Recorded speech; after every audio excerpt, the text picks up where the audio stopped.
let's slow it down and take it back a little bit, okay? Because we might have people who are viewers who are like, okay, Ustad, we understand you, but Aslan, I'm not going to do no speed reading, okay? I don't know how to speed read the Quran.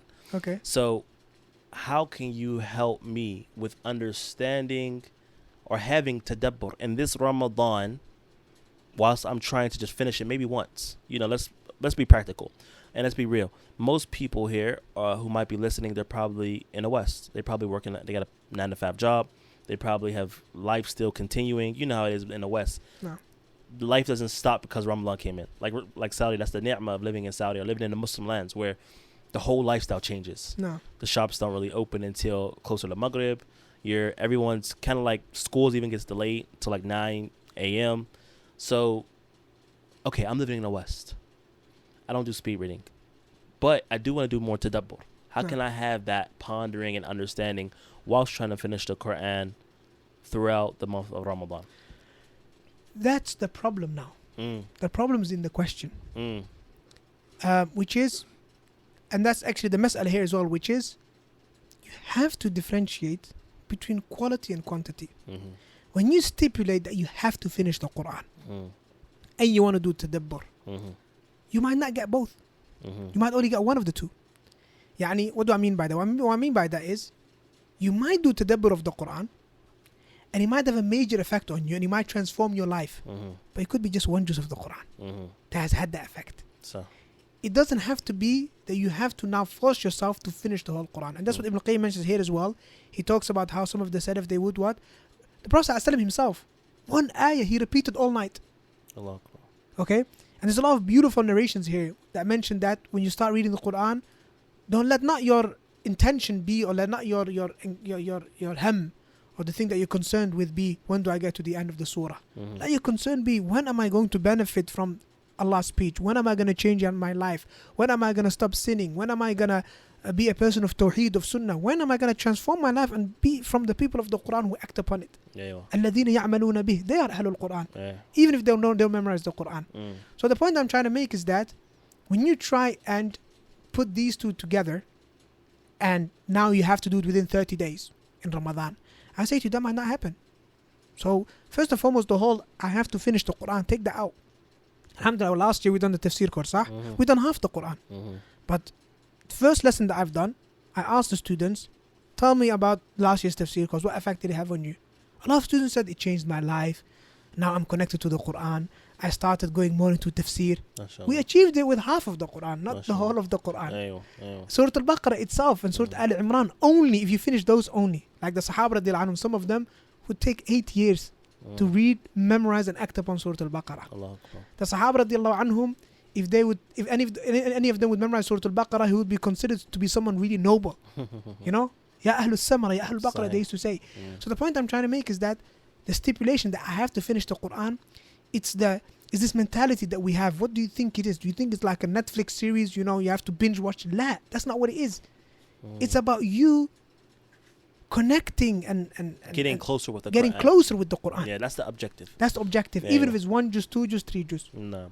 Surah Al-Fatiha itself only can achieve that goal. It can change your life. Wallah. Then you have the last surahs and the end of Juz Amma that you recite every day. So this goes back to what we were talking about before when teaching the kids and setting the bar.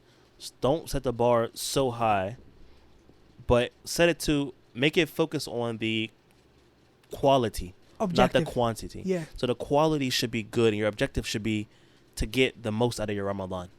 To get as close to Allah as possible and to connect with the Quran as much as possible and to increase your love of the Quran, the speech of Allah subhanahu wa ta'ala. So that way when you're coming out of Ramadan, you're coming out with a changed outlook. You're acting by that which you read and benefited in Ramadan. Yeah, and you're connected to the Quran. You're connected to the Quran, you're connected to the speech of Allah subhanahu wa ta'ala, and you're acting by it. Mumtaz. But if I say to you right now, and maybe some of you are expecting this answer, which is, okay, let's see, which tafsir can you possibly finish in 30 days? I was going to say to you read Tafsir al-Sa'di, but it's 10 volumes, you probably can't do it. Okay, go and just do Muhammad Muhsin Khan. And then you go there, okay, 30 days, okay, 1 juz a day, okay, so that's 20 pages, okay. And then you just end up scrolling through the pages, hoping to get to the end of the juz. You're checking your time, oh no, I'm not going to make it today. You're not going to gain benefit, the benefit you are looking for. You know? Instead, if you're reading the tafsir, you come to an ayah, You sit there for an hour just contemplating. I mean, maybe that's a bit extreme. But what I mean is, you give it its due time. You give it its due time. Even you read the Quran, you read the ayah itself as well a couple of times. Maybe 1 or 2 tears come out, you know. Yeah. That will stay with you. That's what the objective. And I mean, I can see that probably reading Ibn al-Qayyim's kalam here, well, that's extremely beneficial, but the time might not permit it. But he talks about these things that I'm talking about right now. And what he does is, rahimahullah, Allah Ibn al-Qayyim, rahmatullahi alayh, he gives a beautiful example. He says that if we compare the two, because now some might argue, no, but Allah said, the Prophet said, you get 10 rewards for every letter. How can I forsake that reward? He says, look, he says, this is similar to someone giving in sadaqah a gem, diamond, or something that is a jawhara, a gem. Okay? But he gives a few of them. And another person, he gives in sadaqah darahim, but there's a lot of them. That's what it is. It's a question of quality and quantity. This person, na'am, maybe he read less letters from the Quran, but each letter that he read, it's like a gem.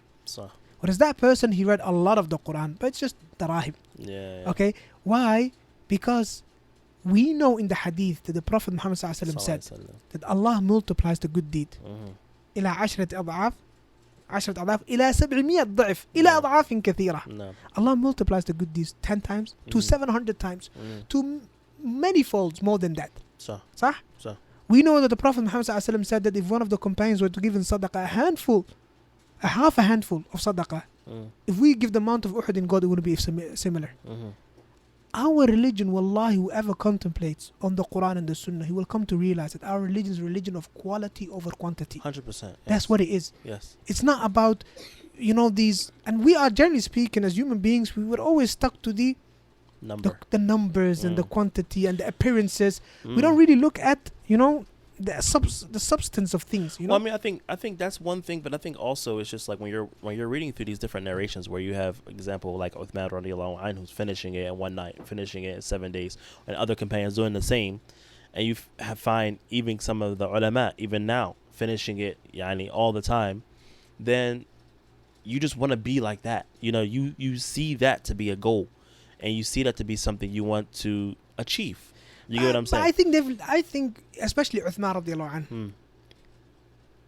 I mean, how many times maybe he's read the Quran, maybe he's reached a certain level whereby he can still read quickly and still contemplate and take that benefit. But now we're talking about someone who still hasn't read the book of Allah from cover to cover. Okay, if we say to him, just focus on quantity. And don't even connect with the Quran, it's going to become a chore. When it becomes a chore, the person's not going to enjoy it. It's going to be something difficult on him. Exactly. So at the end of the day, it's all about looking at your situation and evaluating your situation and trying to get the most out of what you can do with that which is in front of you. That's what you've been given. Well, it's about rectifying ourselves. It's about tazkiyah to nafs. Yes. Uthman radiallahu anhu and being sincere, of course, sincere to try to come out of it correct. And getting that that understanding. Uthman radiallahu anhu, he said, Wallahi law tahurat qulubukum ma shabi'at min kalami rabbikum. He said, if your hearts were pure, it would never get enough from the speech of its Lord. Never. So this is Uthman radiallahu anhu. And you can just see that the love of the Quran that he had, finished the Quran in one night, probably he didn't get enough of it. Radiallahu ta'ala anhu. To the point, even his narrations, when they were coming to kill Uthman radiallahu anhu, they would say they was holding a Quran. He was up at night reading. And his blood was on that mushaf. Allahu Akbar. Subhanallah.